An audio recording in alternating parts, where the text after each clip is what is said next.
The air conditioner in your window has barely changed in more than 100 years.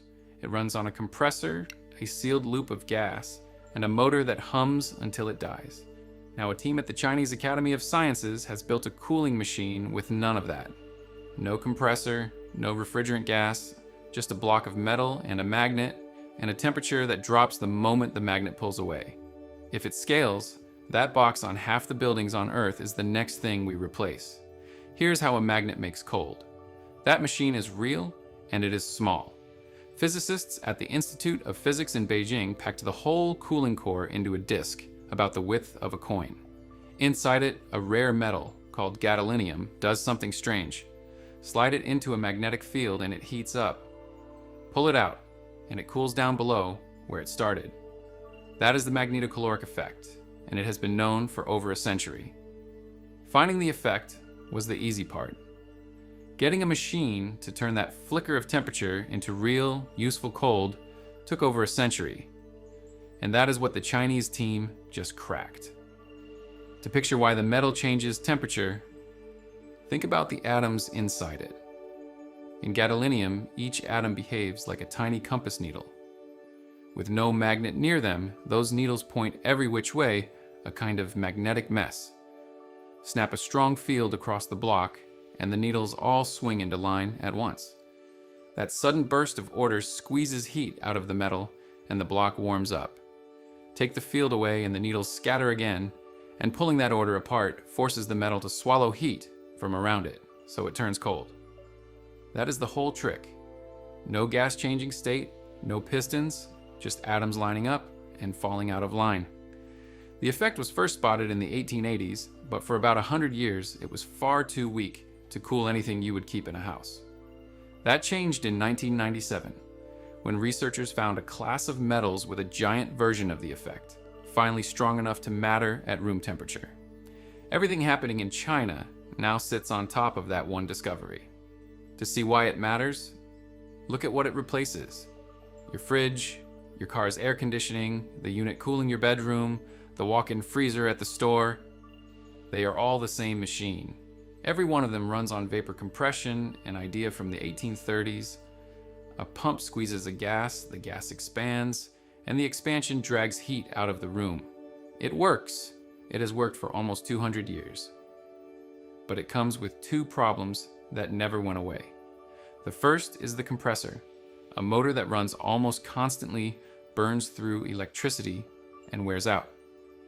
Cooling already eats about 10% of all the electricity used on Earth, and the International Energy Agency expects that demand to triple by 2050, with the number of air conditioners climbing from 1.6 billion to 5.6 billion. The second problem is the gas. Most air conditioners are still filled with hydrofluorocarbons, and ton for ton, those refrigerants can trap more than 1,000 times as much heat as carbon dioxide. Every unit that leaks or gets scrapped puts a little of that into the sky, and the world has already decided to hunt those gases down. Under a 2016 treaty called the Kigali Amendment, more than 170 countries agreed to cut the production of these refrigerants by roughly 80% over 30 years. So the industry is being pushed off its own chemistry by law, whether it has a replacement ready or not. There is slack on the efficiency side too. The IEA says the average air conditioner sold today runs at less than half the efficiency of the best units already on the shelf. The machine in most windows is old, and it is running well behind what is already possible. Magnetic cooling throws out both problems at once. There is no gas to leak because the refrigerant is a solid piece of metal that never leaves the machine. And there is no compressor grinding away because the work is done by moving metal past a magnet. Here's the loop. The metal slides into the magnet and warms up. A flow of water or a plate pressed against it carries that heat away. Then the metal leaves the magnet, drops below room temperature, and pulls heat out of the air you actually want to cool. Magnetize, shed heat, demagnetize, absorb cold, over and over. The reason this sat in the lab for decades is that older designs pushed a fluid back and forth to shuttle the heat around, and the fluid was slow and wasteful. The Beijing team's move was to strip the fluid out of the core and let solid metal plates hand heat to each other directly while spinning fast. On paper, their design opens a 47-degree gap between its hot side and its cold side and runs it up to 73% of the theoretical efficiency limit, numbers that beat most magnetic coolers ever built. And here's the line that should bother a company like Carrier or Daikin. In their modeling, about 500 grams of this metal, roughly a pound, could pump out more than 2.5 kilowatts of cooling. That is enough to cool a room of about 50 square meters. A block of metal, the weight of a shoe, doing the job of the box in your window. There is something else the design can do that a compressor never could. It scales in both directions. The same basic core can be shrunk down to cool a single computer chip or stacked up to cool a building because there's no fixed lump of motor and pump sitting at the center of it, and it runs quiet.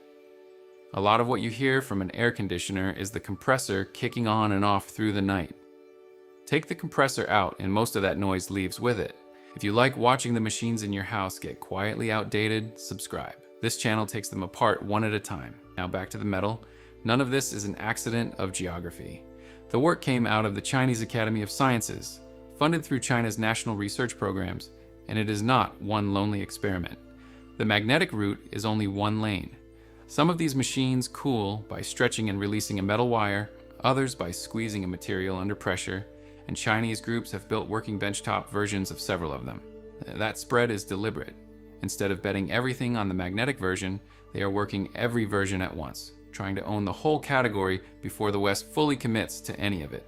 Chinese industry is already circling it. Back in 2016, Haier, the Chinese appliance giant, showed a working solid-state wine cooler that chilled with magnets instead of a compressor.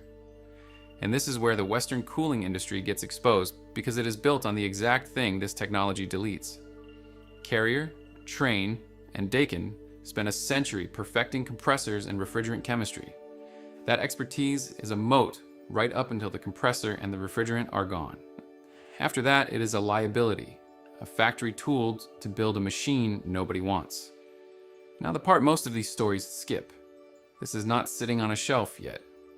The headline numbers come from a detailed computer model of an ideal version of the device. When the same team actually pushed two small metal slices together on a bench, friction and heat loss dragged the real temperature gap down under 5 degrees. There is an engineering catch stacked on top of the cost. To get a strong effect, you need a strong magnetic field. And strong permanent magnets lean on rare earth elements too. Chain those constraints together and you can see why nobody has shipped a magnetic air conditioner yet. Room temperature magnetic cooling has been almost ready for 30 years, and it is still almost ready. So no, the air conditioner is not obsolete this year, and probably not this decade. But notice what kind of problem is actually left. The physics already works. It has been proven on a bench. What remains is scaling, cost, and manufacturing. And those are exactly the problems China has spent 20 years learning to solve faster and cheaper than anyone else. So the air conditioner may not disappear all at once. It fades the moment a cheap version of this machine arrives, one that never needed a compressor or a can of gas in the first place. And the lab furthest along at building that machine is not in America or Japan. It is in